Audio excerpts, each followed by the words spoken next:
Estamos no ar! Esse é o podcast Motorsport.com, edição 301.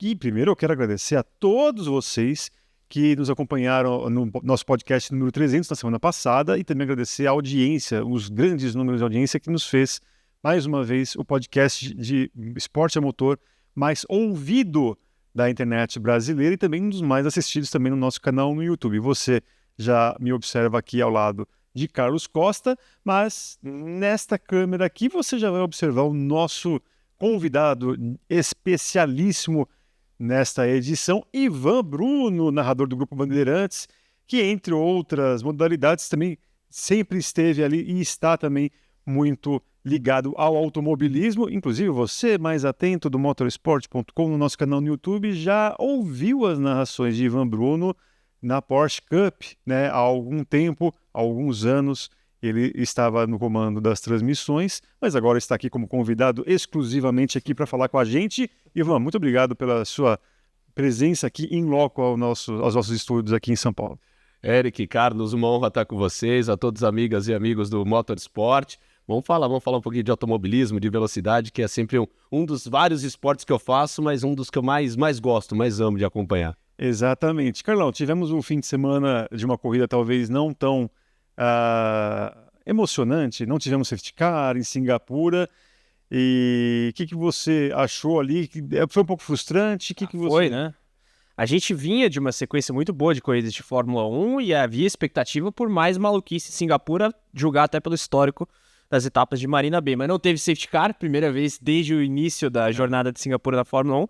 E no fim das contas, a classificação acho que tirou um pouco da expectativa por uma corrida boa, porque a Ferrari ficou lá para trás, Mercedes não teve um ritmo de corrida mais brilhante ali, né? A Hamilton numa estratégia meio estranha. Queria até perguntar pro Ivan, o que você vê da situação do campeonato da Fórmula 1 neste momento? Porque pelas simulações, mesmo que o Norris ganhe tudo e o Verstappen chegue em segundo em tudo, com o Lando fazendo volta mais rápida, ainda assim o Lando não é campeão. Dá para sonhar? Ou ainda é cedo pro Norris, Ivan?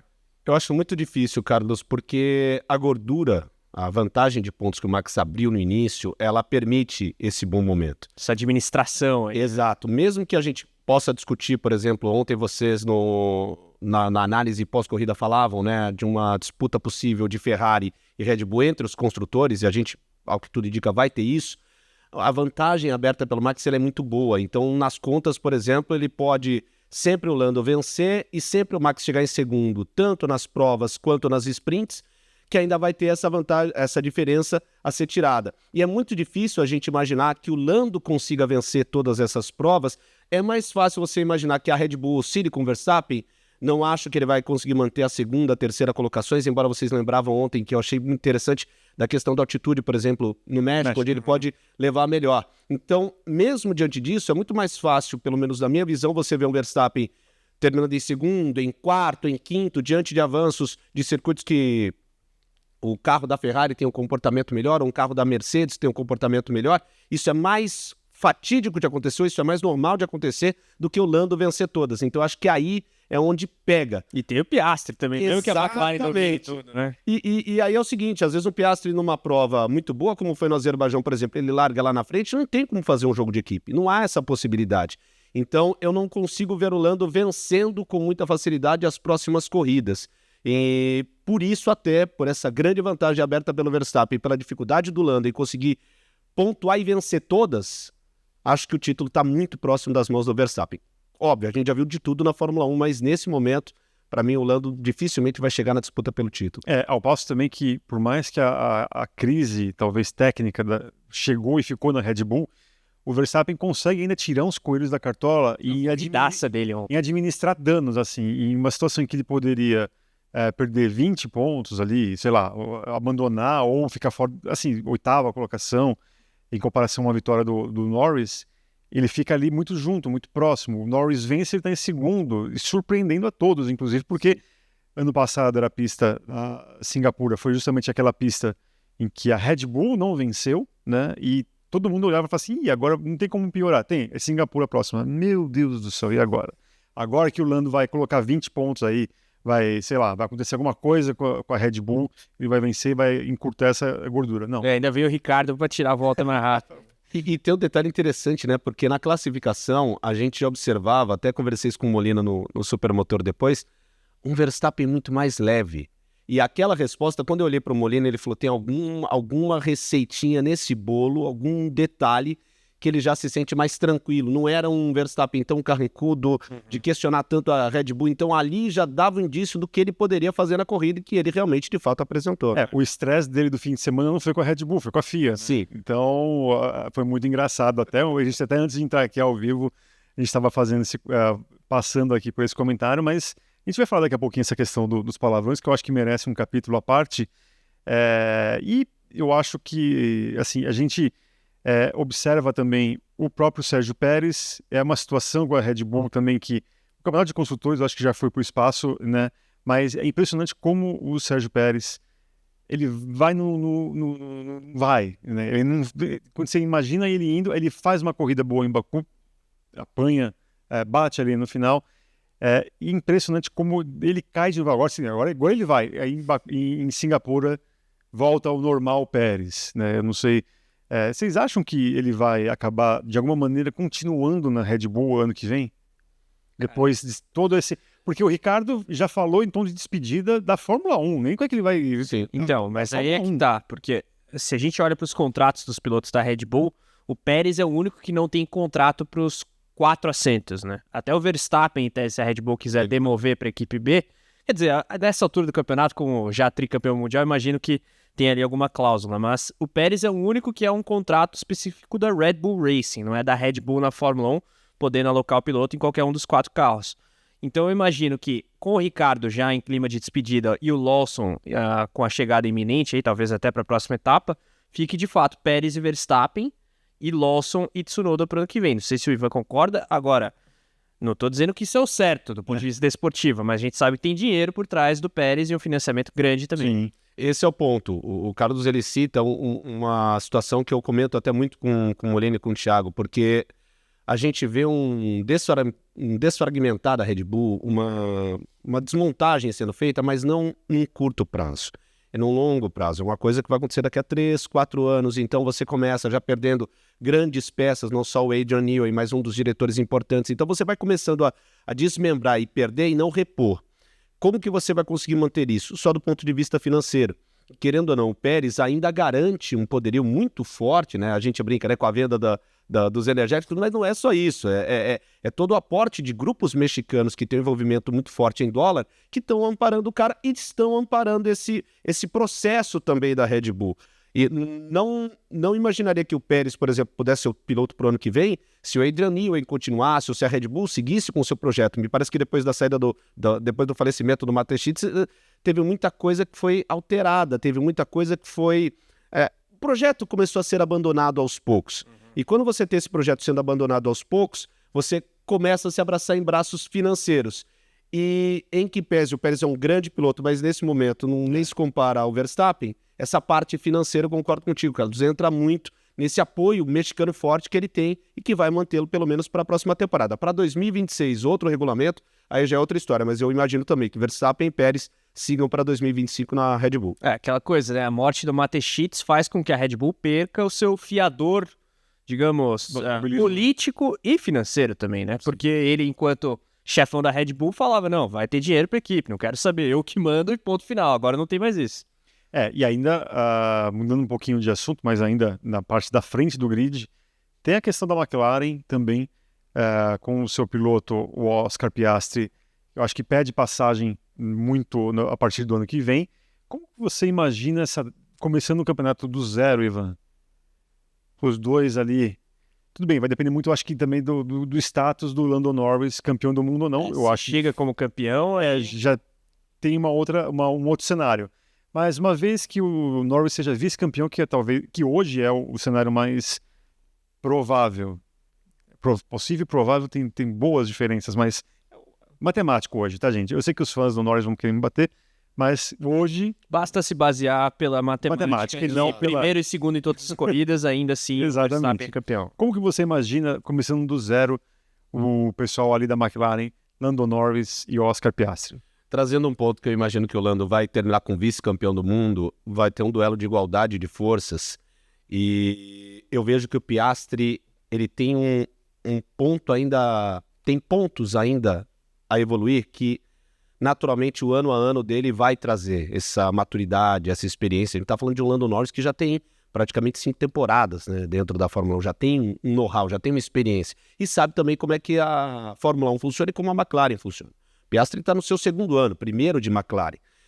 O Piastri, nesse ano, ele está muito mais na adaptação, mas mesmo diante de um ano de adaptação, de entendimento de como funciona a equipe, ele mostra bons números. Então, acho que o nível de disputa vai ser muito mais equilibrado.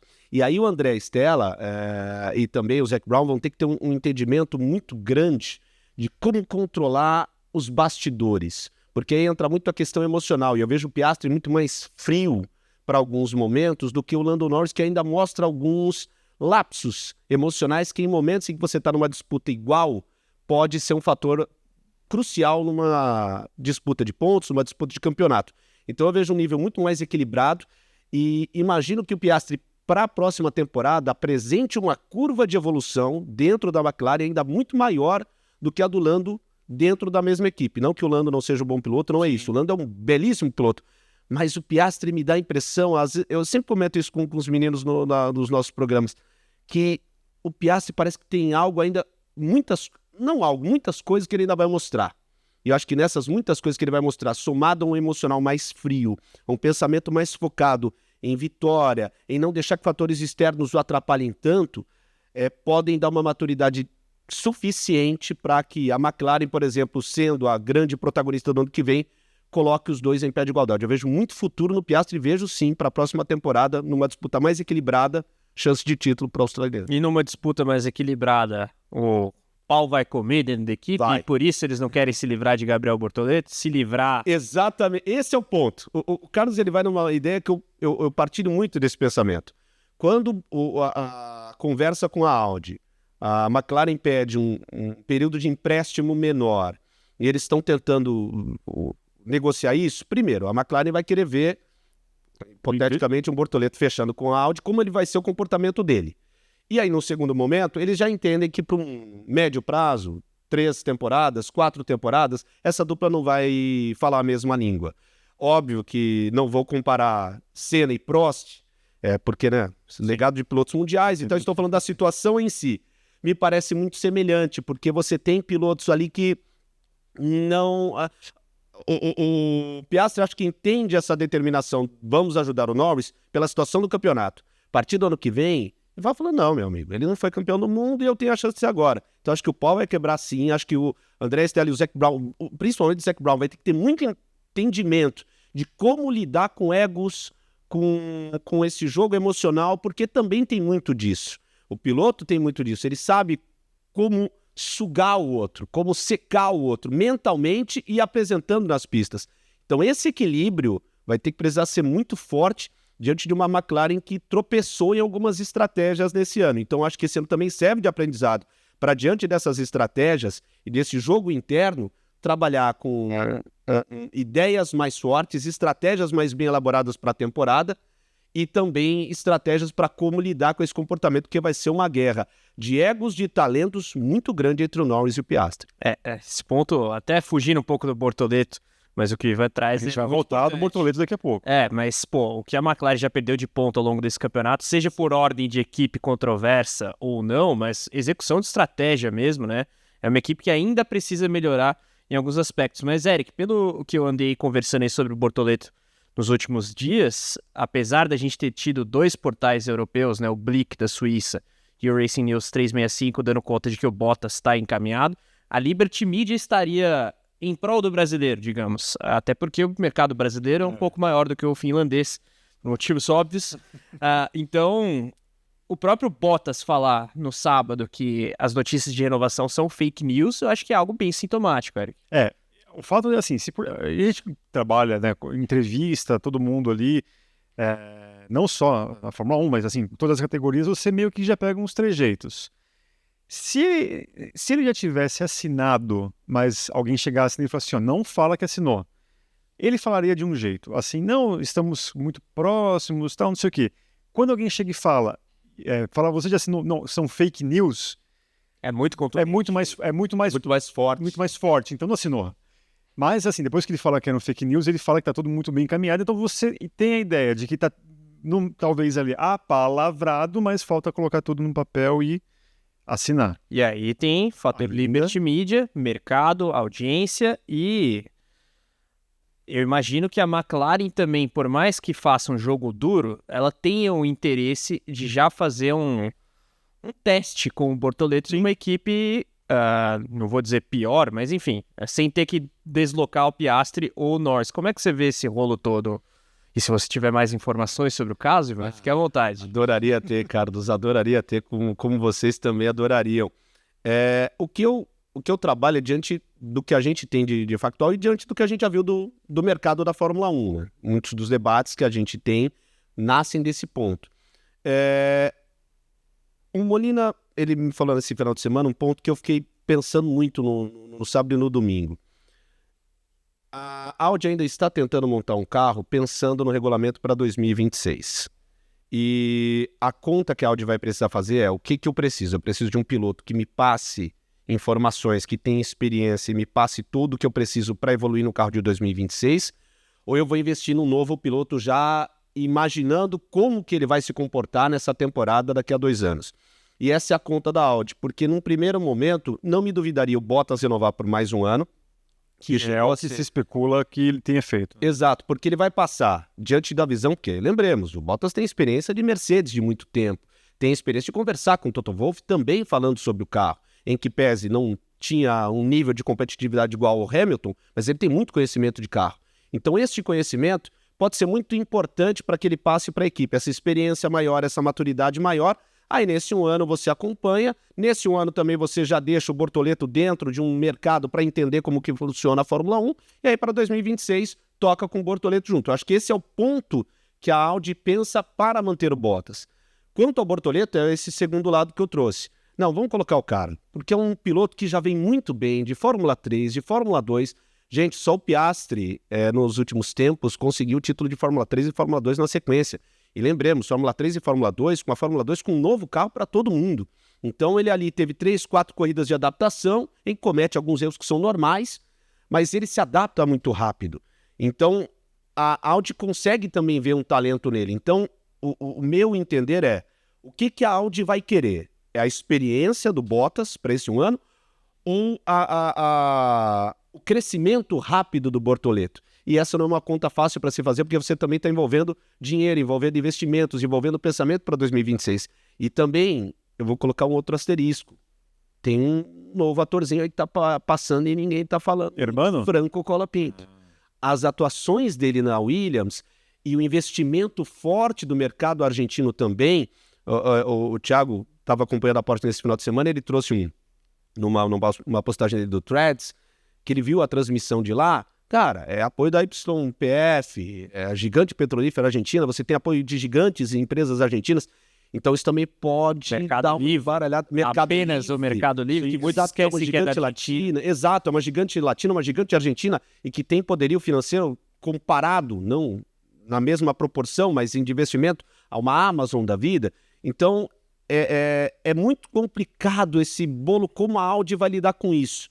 Mas por palpite, tá? Por uma questão lógica, eu iria mais no Bortoleto. Eu acho que é muito melhor você investir num piloto que está numa evolução, que está no constante crescimento, e ele tem essa vontade de aprender e sabe conversar muito bem com a equipe, do que o Bottas que, com todo respeito, para mim já parece uma curva descendente, já parece uma curva de fim de carreira. Te surpreendeu o desempenho do Franco Colapinto? Você que acompanhou bastante a carreira dele, tanto na Fórmula 3 como na Fórmula 2, nas transmissões?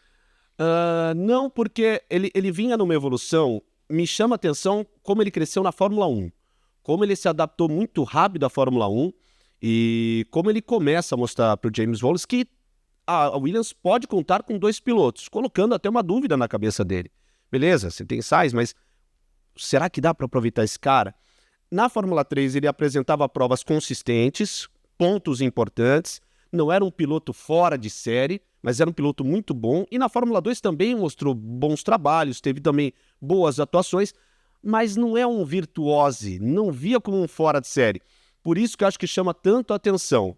Óbvio que o Colapinto, para ele ter essa vaga na Williams, era o piloto certo, com os apoiadores certos, os patrocinadores certos, na hora certa, mas ele está aproveitando muito bem a sua oportunidade. Mas diante do que ele apresentou na Fórmula 3 e na Fórmula 2, me surpreende muito, em poucas corridas, claro, o recorte que a gente faz, mas já incomodar o seu companheiro de equipe, o Alex Albon, já colocar uma pulga na cabeça do James Vowles, esse crescimento para a Fórmula 1 realmente me surpreende, mostra uma maturidade muito forte desse piloto. E a questão contratual aí acho que pega, né? Porque quando a gente fala do Bortoleto e do Bottas, a Sauber hoje tem apenas o Hülkenberg. A Williams já tem Albon e Sainz para o ano que vem, mas a gente sabe que o Albon é um cara muito bem cotado no mercado, de modo tal que você pode ter o Sainz talvez com um contrato até mais longo do que o próprio Albon, embora o Alex tenha renovado recentemente, mas dado a maluquice do mercado, se alguém precisar ali pagar a multa, paga.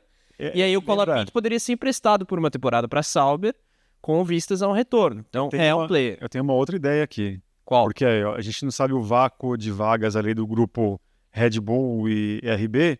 Não estava cogitando a volta do Albon e até alguns meses. O Albon vai para o ano que vem para a RB. Contrato de opção, né? E aí vai o Franco Colapinto na Williams junto com Colapinto e Sainz ano que vem. Como é que é? Colapinto e Sainz na Williams ano que vem. Ano que vem? Ano que vem já. Não, acho que a Williams, do mercado, a Williams não vai abrir mão do álbum tão cedo assim. Não, eu acho que para 26 é um bom, Agora eu joguei agora que eu fui fundo agora justamente para causar. Isso aí, numa dessas você acerta, Eric. Você fala. E já pega esse corte aqui, já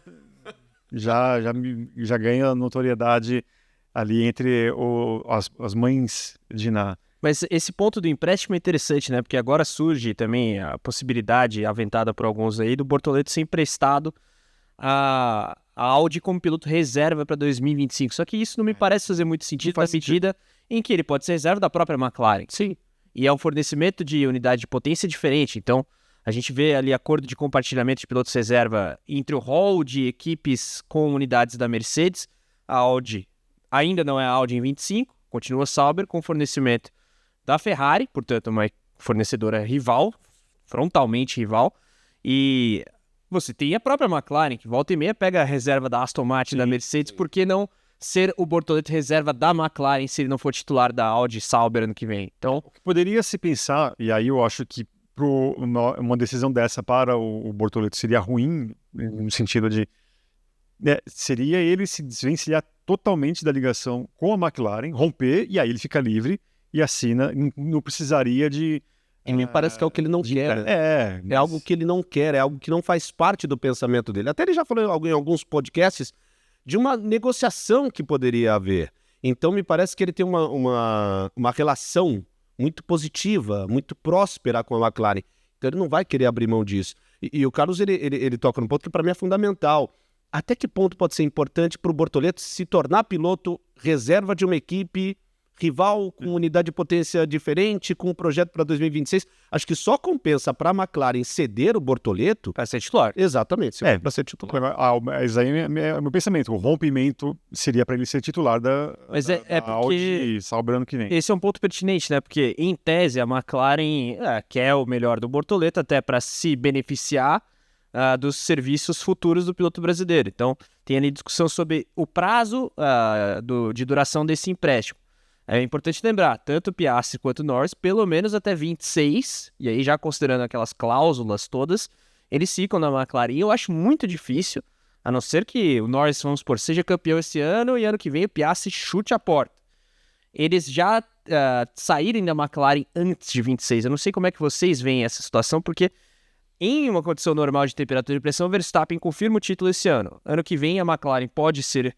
Eu acho que até tende a ser a equipe mais competitiva, só que aí, com o Norris não ser o campeão do mundo em 24, eles vão começar em pé de igualdade. E aí, se de fato a equipe for superior, paciência, um deles pode ser campeão, e para 26 é um tiro no escuro muito grande você trocar de equipe. Não é à toa que o próprio Verstappen está um pouco reticente nesse sentido.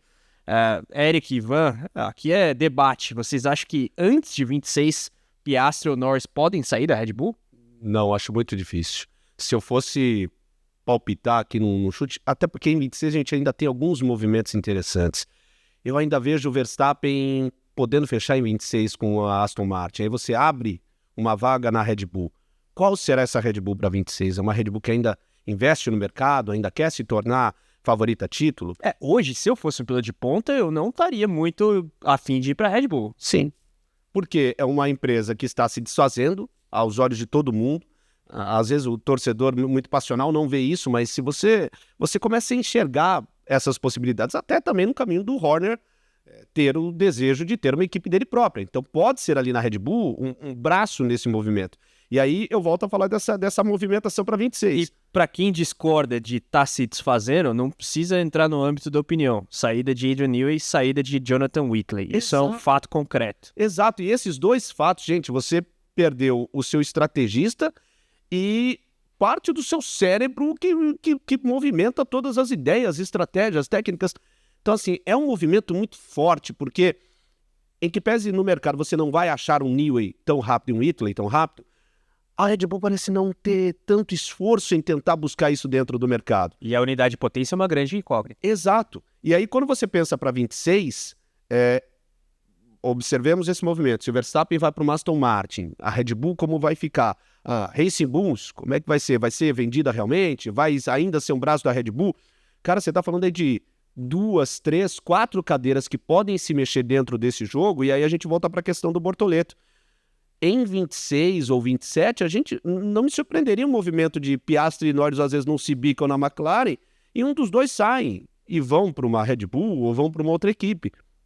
Até por isso a McLaren quer manter o Bortoleto dentro dessa estrutura. Então, segura o morrer de velho. Exato, tem muitos movimentos que são interessantes da gente acompanhar, porque não só diz respeito à corrida, diz respeito aos bastidores. E essa corrida de bastidores, acho que para quem gosta de Fórmula 1, vai ser muito interessante para a gente começar a antever movimentos que a gente vai conferir para 26 e para 27. Se você observar, Carlão, está acontecendo muita coisa ali no âmbito da Red Bull, né, para 2026. A questão dessa reformulação, de repente, o Jean-Pierre Lambiase é promovido ali dentro.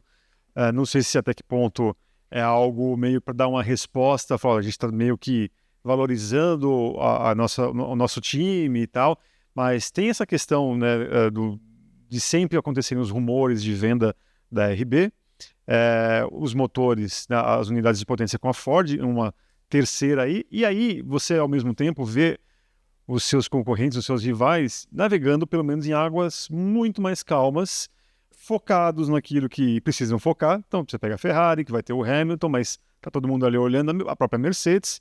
Tudo bem, vai ter um jovem ali, mas pelo menos internamente ele me parece muito mais tranquilo e é colocado ali como um dos motores que devem começar bem, né, a partir de 2026. A Aston Martin se armando até os dentes, com o dinheiro a rodo do seu dono, né? Então, ao passo que a Red Bull convive com uma incerteza muito grande, até da sua própria futura existência, os outros estão focados naquilo que tem que focar. Então, acho que nesse aspecto é muito interessante. Agora, Ivan, pegando até uma carona naquilo que você conviveu nas suas transmissões, tanto da Fórmula 3 como da Fórmula 2 nos últimos anos, a gente falou bastante aqui do Bortoleto. Alguma coisa que você queira salientar? O que você acredita desse piloto? O que você viu ali, talvez assim, não conseguindo uma vaga como titular ano que vem, você vê que vai ficar ali o talento dele na memória de todo mundo, que vai fazer ser lembrado para 2027, ou 26, aliás. O que você acha do brasileiro em si, e se você tem um palpite aí? Meu palpite é que o Bortoleto, neste momento, ele é o piloto brasileiro, com todo o respeito ao Drogovic, que é outro grande piloto, mas o Bortoleto é o piloto mais preparado nesse instante para entrar na Fórmula 1. Do ponto de vista de maturidade, do ponto de vista de desempenho e do ponto de vista também até dos apoios financeiros que auxiliam o Bortoleto nessa caminhada. Não só financeiros, eu diria. A julgar pelo empresário piloto de Fórmula 1 que ele tem. E a A14 e o Fernando Alonso, eles têm um bom caminho, têm um bom trânsito. Então, Sr. Alonso deve estar negociando também, deve estar envolvido nessa situação. Até porque o Alonso, daqui a 1 ano, 2 anos ou 3 anos, para. Então, o Alonso, ele tem também essa visão, esse tino, por exemplo, ele também apoia o Marti, que em que pese não teve uma boa temporada, até porque a Campos não oferece um bom carro de Fórmula 2, tanto para ele quanto para o Radiar. mas ele também vê ali no Martin uma possibilidade futura. Martin que incomodou o Bortoleto na Fórmula 3 ali. Exatamente, foi um rival até as últimas etapas, praticamente as últimas corridas.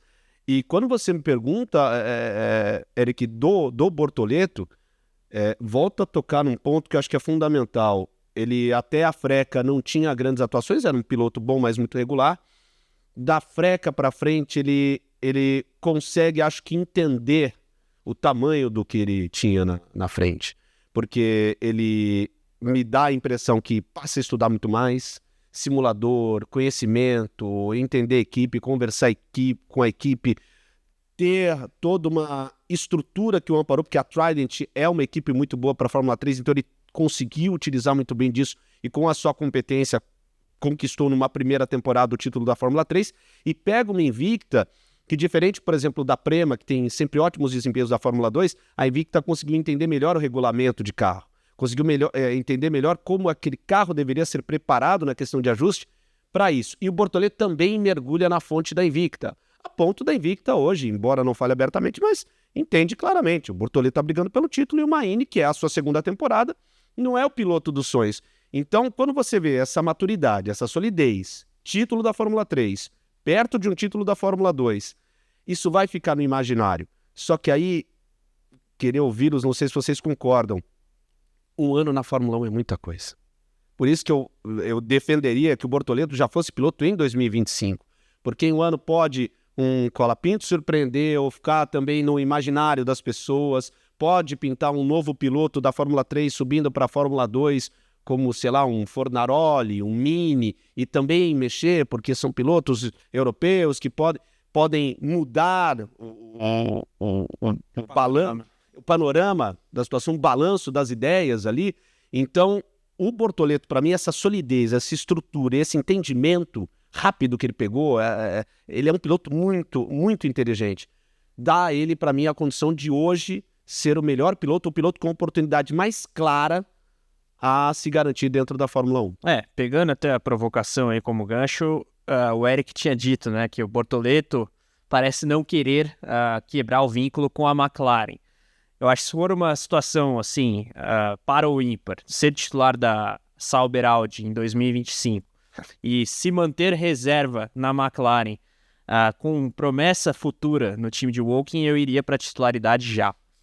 Agora, é importante dizer, né? Na própria McLaren, a gente tem um exemplo que, embora não gestado pela McLaren, é um alento também. O próprio Piastri, campeão em sequência da Fórmula 3 e da Fórmula 2, na academia da Alpine à época, depois foi reserva, tinha a promessa de ser promovido. No fim das contas, a Alpine cometeu o erro crasso de renovar com o Ocon num contrato multianual, que deixou ela presa ao Ocon, não era por o Ocon não merecer, sim porque ela precisava ter uma liberdade maior. O Alonso é o Alonso, eles perdem o Piastri e o Alonso numa tacada só.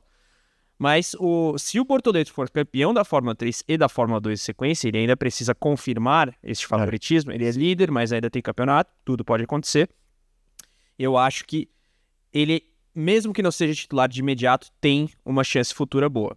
Agora, se tiver apresentadas duas situações, ou você é titular da Sauber em 2025 e tem que quebrar o contrato com a McLaren, ou você tem o contrato e vai ficar no banco sem uma garantia qualquer que seja, eu iria para a titularidade. Porque uma vez que você entra, você já está lá, ele, como a gente destacou, tem todo um suporte de agenciamento, não só do Fernando Alonso, mas todo o pessoal da A14 que o Ivan citou, e é um cara que também tem um pacote financeiro bom, para além do talento. E é importante dizer, né? Ele está no radar por conta do talento. Sim.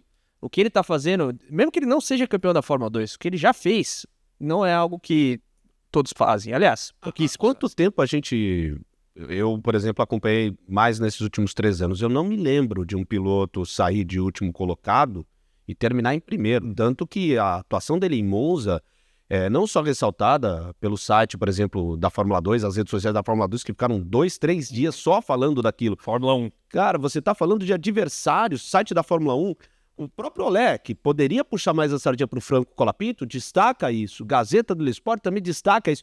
Sites conteúdos noticiosos internacionais, portais internacionais que são voltados à Fórmula 1, que são voltados à velocidade, enfatizaram esse feito. É muito grande. Então ele tem que aproveitar a crista da onda. O que o Carlos falou, ele é fundamental, porque se você deixa passar um ano, gente, um ano na Fórmula 1 é muita coisa, muita história muda. E o mercado não vai estar tão aberto como está esse ano para 2025. Então, de 2025 para 2026, quantas vagas você vai ter abertas ali? Talvez novamente da Sauber, porque eles vão renovar, se eles renovarem com Bottas, vai ser por uma temporada. Talvez. Não se sabe. Quem mais? Então, assim, porque eu me lembro muito bem, né? A gente começou a utilizar aqui muito o termo contratos plurianuais, né? Porque é o tal multi-year, né? Todo mundo que renovava ou assinava com uma equipe esse ano, sempre já também avançando para o primeiro ano do carro em 2026. Então, vai ser muito difícil o Bortoleto, a não ser que, e aí eu não estou jogando, a galera, mais uma vez aqui, eu vou deixar aqui bem claro, eu não estou jogando o Luca em cima da McLaren, a não ser que a Terceira Guerra Mundial aconteça lá em Woking, né? E aí o ar fique difícil para ser respirado por duas pessoas, aí eles vão ter que se livrar de um deles, e aí, naturalmente, até para você... Porque assim, eu não vejo, por exemplo, eu já estou imaginando lá na frente, Norris e Piastri brigam, eles não vão ir atrás do Verstappen para substituir um deles, porque se você não vai colocar um outro cara lá, bicudo, dois bicudos, não se bicam, então você vai pegar um cara mais jovem, um cara que vai entender o papel dele, pelo menos nesse primeiro momento, e aí nada mais natural do que você utilizar um piloto bem cotado, bem talentoso que estava ali sobre a sua asa durante tanto tempo. Estou muito errado. Não, eu concordo, mas queria, para a gente arrematar esse bloco dos pilotos jovens aí, Fórmula 3, Fórmula 2, né? Queria perguntar para o Ivan do Drogovic, como é que você vê a situação do Drugo hoje, né? Aí, inclusive, fazendo teste com a Chip Ganassi na Indy nos próximos dias. Fala-se que não é para uma vaga na Chip Ganassi, eu acho importante destacar isso, porque a Chip Ganassi é a melhor equipe da Indy, então se ele fosse para a Chip Ganassi ano que vem, eu já estaria comemorando e muito, embora ele teria concorrência ninguém menos do que Scott Dixon, ex-campeão da Indy, e do Alex Palou, atual campeão da categoria, mas na Fórmula 1 me parece difícil hoje alguma coisa para o Drugo. O que aconteceu no meio do caminho?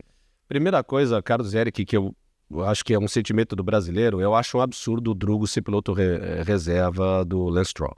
Ele é muito mais piloto, não é que é piloto, é muito mais piloto, não é pouco não. E isso traz também até uma dúvida de como a Aston Martin vai lidar com o Adrian Newey e com todo esse timaço. Você vai então ter, sei lá, Alonso e Stroll. Na hora que chegar o Verstappen, você vai ter esse nível de déficit de qualidade em um piloto gigante e outro que, com todo respeito, é muito limitado. Um bom piloto, chegou lá, mereceu, mas comparando-se a outros dentro do grid é muito limitado. Isso exposto, então, o Drogovic, infelizmente, acho que ele teve o azar de não chegar no momento correto ou do Stroll ter o apoio do pai, e aí ele não tem uma possibilidade, porque eu acho que em qualquer outra equipe, ele como piloto reserva, poderia abocanhar uma oportunidade ali. E aí não tem jeito, o Drogovic, eu entendo que, a não ser que ainda seja um sonho, a não ser que ele tenha alguma coisa dentro dele, ou alguma informação de bastidores, que alimente essa possibilidade, tentar por mais um ano esperar.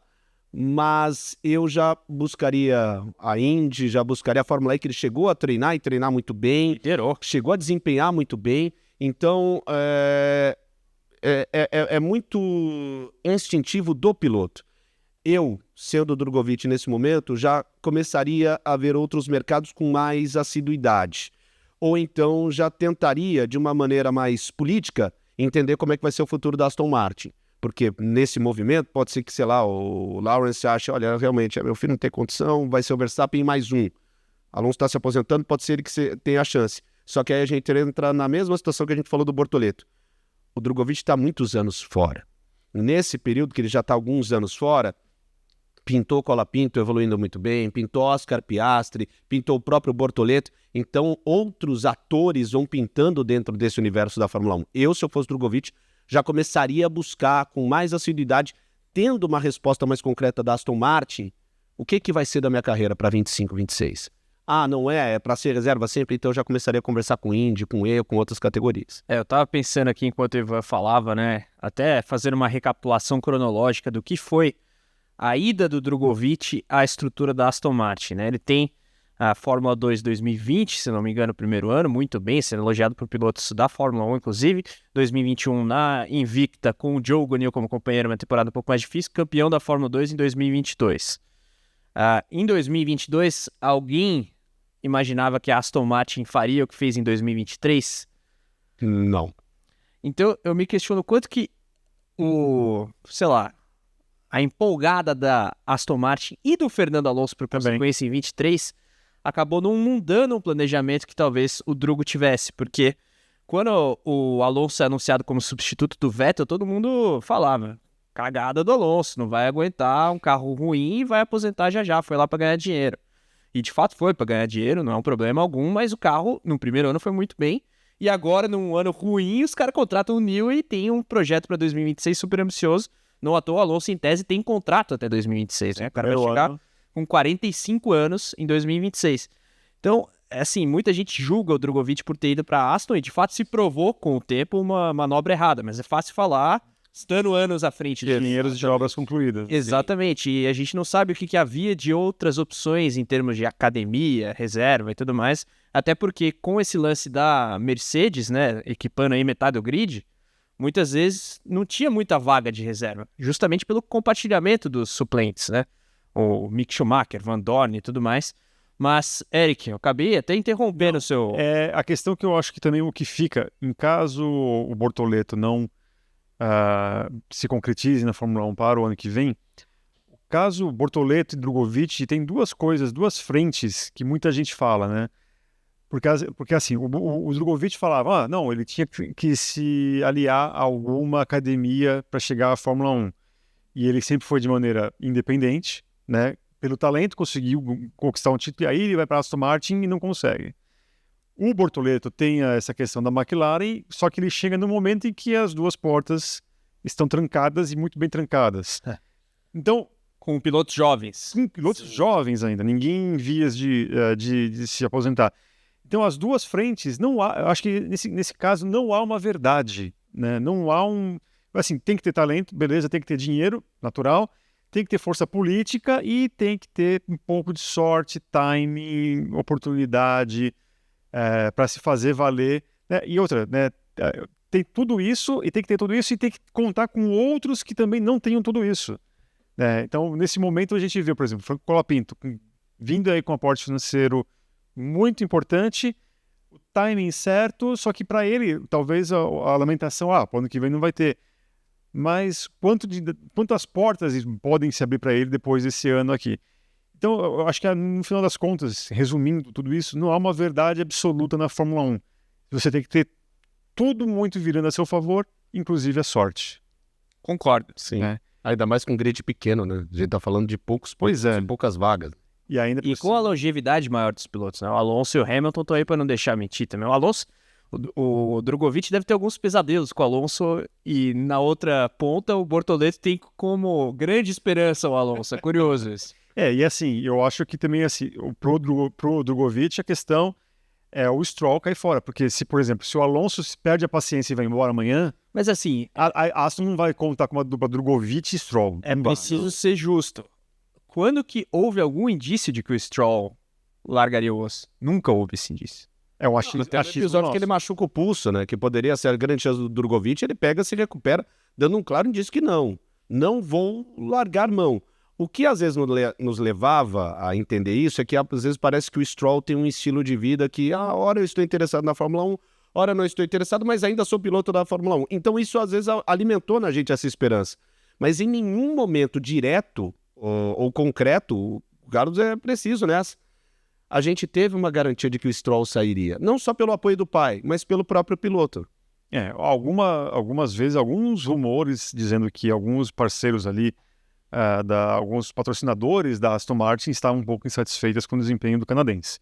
Mas daí mandar tirar outra história. Exatamente. Entendeu? Então, se ele continuar assim desse jeito, o pessoal vai fazer pressão. Não vai ser fazer. Um movimento interessante para 26 com o Newey, né? Como é que ele vai se adaptar a esse carro e como que vai ser a pressão das empresas? Ok, o Newey entrega um carro candidato a título e o Stroll tem uma diferença, como a gente está vendo hoje, de Verstappen e Pérez. Como que as patrocinadoras vão lidar com isso? Aí acho que esse é um ponto interessante. Mas aí, até para a questão de entrada de Felipe Drogovic vai ser tarde demais.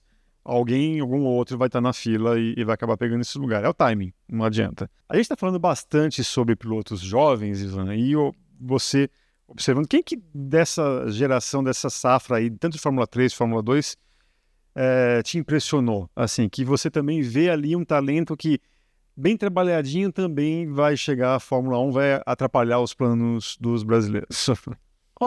Não sei se atrapalhar os planos, mas são pilotos muito bons, viu, Eric? O Fornaroli me chamou muita atenção na Fórmula 3, o próprio Luke Browning. O Fornaroli, mesmo sem vitória, você acha que... Ele tem uma solidez. Eu acho que o único ponto que falta para ele é a vitória, mas ele tem solidez de pódios, de pontuações, tanto que... Foi campeão. Exatamente, campeão sem vencer. Acho que esse é o único asterisco, mas mostrou entendimento de estratégias de pontuações. Então, eu teria um olhar atento como vai ser o desempenho dele na Fórmula 2, que é a parada diferente. E a Trident emendando 2 campeões de Fórmula 3 em sequência. Exato. Mostrando que, claramente, né, no duelo Trident e Prema, na Fórmula 3, a Trident hoje, além do carro, também tem estratégias muito inteligentes, porque o Fornaroli consegue esses pontos diante de um entendimento de um jogo E a Invicta pode emendar 2 seguidos na Fórmula 2, né? Bortoleto e o próprio Fornaroli. Exatamente, porque o Fornaroli vem para a próxima temporada. Gostei também do Mini, acho que é um piloto que a gente tem que ficar muito atento.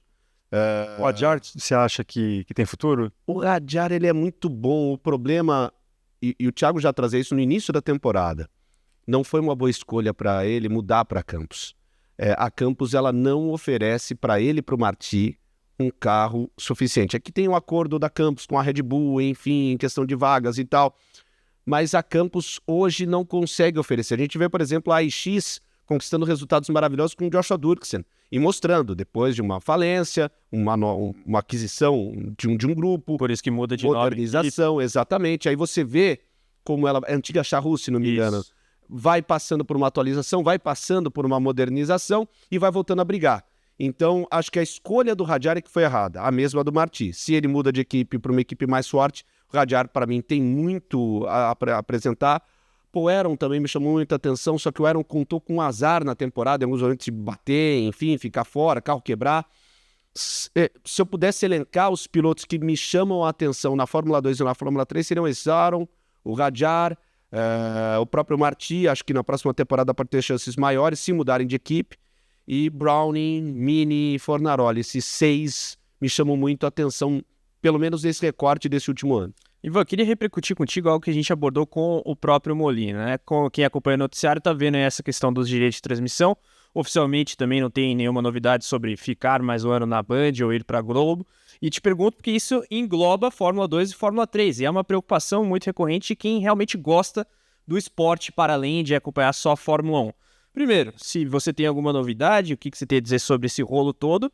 E sua preocupação sobre como, sei lá, uma Fórmula 2 e uma Fórmula 3 sem uma cobertura tão apaixonada, e aqui eu acho que apaixonado é o termo certo, afinal, o Molina, por exemplo, vindo do kart e tudo mais, como que isso pode ter um impacto negativo para a formação de jovens pilotos brasileiros no futuro, porque essa molecada tá vendo Fórmula 2 e Fórmula 3 muito, né? Como é que tá isso tudo?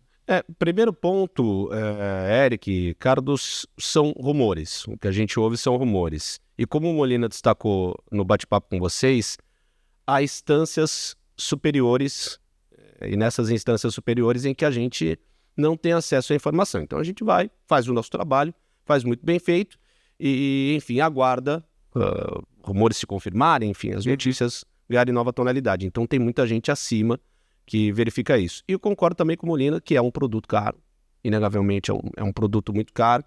Eu só espero que a Fórmula 2 e a Fórmula 3, isso eu fico muito feliz porque vendo o podcast de vocês com o Thiago, com o Molina, vendo a repercussão que a gente tem nas redes sociais após as transmissões, que esse trabalho continue sendo feito, que esse trabalho continue sendo acompanhado com muito carinho, porque você toca num ponto que é fundamental, Carlos. A gente viu um Drogovic, passou a ter história do Drogovic, graças a todo esse acompanhamento. A gente passou a entender o que era o Bortoleto e passou a ver o quão grande vai se tornando o Bortoleto para o cenário da Fórmula 1 brasileira, né? Com um piloto brasileiro. E o próprio Enzo Fittipaldi também. O próprio Enzo, com vitórias importantes. E aí a gente vê, por exemplo, nas revitórias do Caio Collet também, na Fórmula 3, com este cuidado, com este destaque. Então eu só espero isso, eu só desejo que esse destaque às categorias de base continue acontecendo. E, de novo, um fato que me deixa muito feliz, né?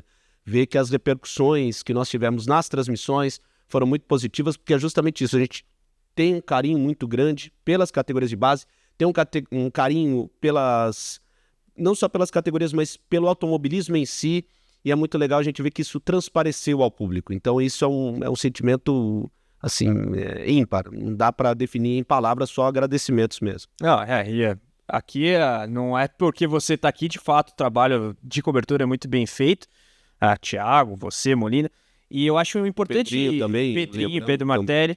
Mas eu acho importante também abordar um aspecto, né? Não é só a transmissão, né? Porque tem gente que fala, Band Esportes, Sport TV, TV fechada, TV aberta, a questão não é essa. A questão é o quanto que isso aparece na cobertura de Fórmula 1 também, né? Inclusive levando Drogovic, próprio Pietro Fittipaldi, Bortoleto, para os pré-corridas da Fórmula 1. Esse link eu acho muito legal, irmão. E tem um outro ponto, além desses links que você falou, aliás, deixa eu também lembrar do Celso, né? O Celso Miranda. Grande Celso Miranda. Esteve aqui alguns meses atrás. Ele é parceiraço, um cara brilhante, que vivencia automobilismo em todas as esferas. É algo impressionante o Celso. Esporte a motor, eu diria. Exato. Pelas rodas ele também. É apaixonado pelo esporte a motor. Perfeito, cara. E além disso, do link com os pilotos no pré-corrida, a gente também pôde acompanhar a chegada de Kimi Antonelli, a chegada de Oli Berman, a chegada de Oscar Piastri. Então, como a gente construiu essa cobertura de Fórmula 3, Fórmula 2, Fórmula 1 e constrói, mostrando não só a corrida em si, mas trazendo os bastidores, quem é que vai, quais são as especulações, acho que isso também aproximou o público que é fã da Fórmula 1 a entender um pouquinho essa escadinha, Fórmula 3, Fórmula 2, Fórmula 1, qual que é o jogo que envolve essa chegada à Fórmula 1, não é só ser bom piloto, é também estar no momento certo ou na hora certa, é também ter patrocinadores envolvidos. Então esse caminho, e aí somado a participação dos pilotos jovens aparecendo nos pré-corridas, trouxe também uma conexão maior destes bastidores, dessas histórias dos pilotos brasileiros e estrangeiros que chegam dentro da Fórmula 1. Isso é dos eixos de orgulho. E chegou a hora de falar da principal e mais importante categoria do automobilismo brasileiro. Chegou a hora de acelerar no momento Stock Car. Este é o momento Stock Car. E olha só, né, Carlão, nesse momento em que as principais categorias da Vicar estão passando aí por um momento aí de pausa, já nós vamos começar a ter novas etapas, vamos repassar. Internacionais, inclusive, a Stock Car e a Fórmula 4 brasileira estarão, inclusive, em Buenos Aires no fim de semana do dia 6 de outubro. Mas vamos repassar aqui a situação dos campeonatos para você que está acompanhando a gente ficar por dentro e já acompanhar as próximas corridas armados. Olha só, Felipe Batista é o grande líder da Stock Car Pro Series, ele tem 675 pontos. Sim, para quem tá me assistindo, eu estou colando aqui. O Dudu Barrichello, 606 pontos, é o vice-líder. Júlio Campos, 600 pontos, terceiro colocado ele, que já foi líder, inclusive. O Felipe Massa, 581 pontos, é o quarto colocado, e o Ricardo Zonta, 563. Como eu disse, próxima etapa da Stock Car, lá em Buenos Aires, no dia 6 de outubro. A situação da Stock Series está contigo, né, Carlão? É isso aí. Estou pegando a minha cola aqui também, né? Mas você citou Felipe Massa, o convidado do podcast número 300. Quem ainda não conferiu, confira. Bate-papo sempre bem interessante com o Felipe Massa, tratando de estoque, mas principalmente Fórmula 1 aqui no podcast. Embora uma polêmica aí sobre a desclassificação do Massa no parque tenha vindo à tona, mas outras coisas ainda vão repercutir nessa temporada da Stock Car. Na Stock Series, cuja próxima etapa na penúltima etapa da Stock Car, então Brasília ou Cascavel, né? A gente tem a seguinte situação de campeonato: Arthur Gama lidera com 352 pontos, Enzo Bedani é o segundo colocado com 328, Gustavo Frigoto terceiro com 267, já aquém dos dois ponteiros, Vinícius Paparelli quarto com 228 e Guto Rota o quinto, fechando aí as 5 primeiras posições, 218 pontos. É isso aí, Carlão. Vale lembrar que a Stock Series ela dá um prêmio de R$2,5 milhões ao seu campeão, o que ajuda a ele entrar na Stock Car Pro Series em 2025. Falando agora da Fórmula 4 brasileira, que mesmo sendo brasileiro, também estará em Buenos Aires, na Argentina, nesse mesmo fim de semana da Stock Car. E o Matheus Comparato é o líder desse campeonato com 175 pontos. O Álvaro Show, já veterano da categoria 145, o Ethan Nobels, ele é o terceiro colocado com 119. A Rafaela Ferreira, que já ganhou corrida, inclusive, esse ano com 109. E o Dino Trappa, 95 pontos, fechando o top 5. E é a Fórmula 4 brasileira, a principal categoria de Fórmula, não só do Brasil, da América do Sul, sempre utilizando maquinário das principais Fórmula 4 do mundo. Falamos agora do momento Stock Car, também vamos falar agora de duas rodas. Vamos falar do Podcast.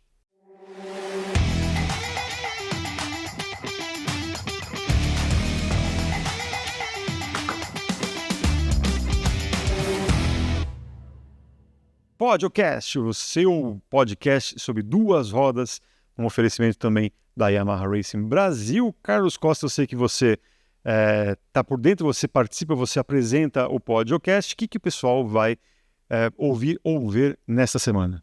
Então, podcast dessa semana, pós-GP da Emília-Romanha de MotoGP, a segunda etapa deste ano em Misano, na Itália, categoria rainha da moto velocidade mundial, aí com 2 compromissos ali na região e com vitória italiana. Enea Bastianini, se Pecco Bagnaia venceu na primeira corrida de Misano, foi seu companheiro Enea Bastianini que venceu na segunda, mas a manobra que deu ao Bastianini a vitória contra o Jorge Martin, piloto espanhol da Pramac Ducati, ambos, aliás, com moto Ducati deste ano, a manobra rendeu bastante polêmica, Martin reclamou bastante, Marc Marquez disse que Enea Bastianini deveria ter sido punido, o Bastianini, por sua vez, se defendeu dizendo que foi ao limite, mas não passou dos limites, e claro, como sempre, Fausto Macieira, comentarista da classe rainha nos canais ESPN, esteve conosco para abordar mais uma corrida da MotoGP. Ele deu a sua visão sobre o incidente. Vamos ouvir. Cara, na minha opinião, é que quando você bota o adversário para fora da pista e sai junto, era para ter havido uma punição. Ou, no mínimo, avaliado. Porque, senão, qual é a função do painel? Era o VAR, entendeu? Se não houve VAR, né, e, segundo a imprensa italiana, não houve VAR porque o Bastianini cumprimentou, o Martin cumprimentou o Bastianini, mas talvez isso tenha sido pelo arrependimento. Primeiro, da sinalização que ele fez quando foi posto para fora da pista e da banana na linha de chegada. Né? Então, na minha opinião, foi uma manobra excessiva. Porém, ali... Por isso que eu queria ouvir o painel, porque ali é difícil de ultrapassar. Né? Nessa pista tem poucos pontos de ultrapassagem. O principal ponto de ultrapassagem é a curva 14, a curva de baixa, né? Onde o Marc Marquez caiu mais uma vez. Né? E esse ponto, na curva 4, também é um ponto de baixa velocidade. Então, achei que poderia ter havido uma punição, achei que foi excessiva a manobra, os dois foram parar fora da pista, achei que foi uma manobra exagerada do Bastianini. Porém, os comissários sequer avaliaram, e isso, para mim, foi o principal prejuízo desse tipo de ação. Por quê? A gente vai para as próximas corridas e pode acontecer de novo. E se houver uma avaliação diferente, se houver uma punição, mas por que não puniu aquela situação? Então, abre um precedente de que cada um resolva da maneira que acha melhor. E eu, se fosse a equipe do Martin, a Pramac, que patrocinava a corrida, teria protestado, e eles não protestaram. Então, isso, de certa forma, atenua a situação. Mas, se esse tipo de manobra não for sequer avaliado, a situação pode ficar mais perigosa nas próximas etapas. É isso aí, olha só. O papo tá muito legal, mas, infelizmente, tem um fim e eu já vou ficar... Eric. Assim, eu vou ficar no pé do Ivan para uma segunda, uma terceira, uma quarta vez aqui com a gente, se tornar... Vai ser uma honra. Membro sócio aqui do motorsport.com, mas, Ivan, muito obrigado pela sua vinda aqui, tomar o seu tempo aqui, a gente tomar o seu tempo durante o dia tão corrido para você e também trazer aqui a sua visão, que eu acho que é muito legal, eu curti, eu acho que também a galera também que está assistindo a gente curtiu. Eu quero agradecer, Eric e Carlos, primeiro pela recepção, por todo o tratamento carinhoso que nós tivemos, né, antes e também aqui na entrevista, nesse podcast maravilhoso. Sou fã do trabalho de vocês, falei isso fora do ar, e não é porque eu estou na frente de vocês.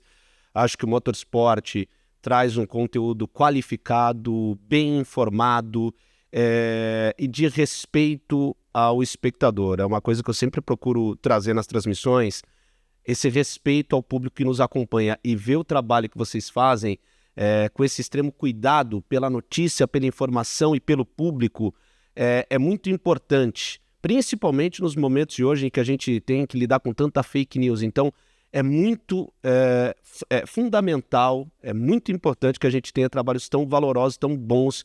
E, mais uma vez, eu me sinto muito feliz de ter sido convidado para estar nesse bate-papo com vocês e, querendo chamar, estarei aqui mais vezes, será uma honra. A gente que tá feliz e fica feliz com a disponibilidade, porque vamos incomodar certamente, velho. Por favor, amigos jamais incomodam, então... É isso aí. Então, maravilha. E você, eu espero que você também tenha curtido esse bate-papo. E eu sempre faço questão de lembrá-los de que se inscreva no nosso canal, ative as notificações. Imagina você não se inscreveu, não soube que o Ivan estava aqui com a gente e depois que descobriu, e aí se lamentou. Por quê? Porque não fez aquilo que eu estou pedindo. Se inscreva no canal, ative as notificações, dê like nos vídeos e também curta as páginas do motorsport.com nas redes sociais, além do próprio site motorsport.com. Ali você tem a informação em cima da hora ali, da linha. Aconteceu, você já fica sabendo. Um grande abraço a todos e até a próxima. Tchau, tchau.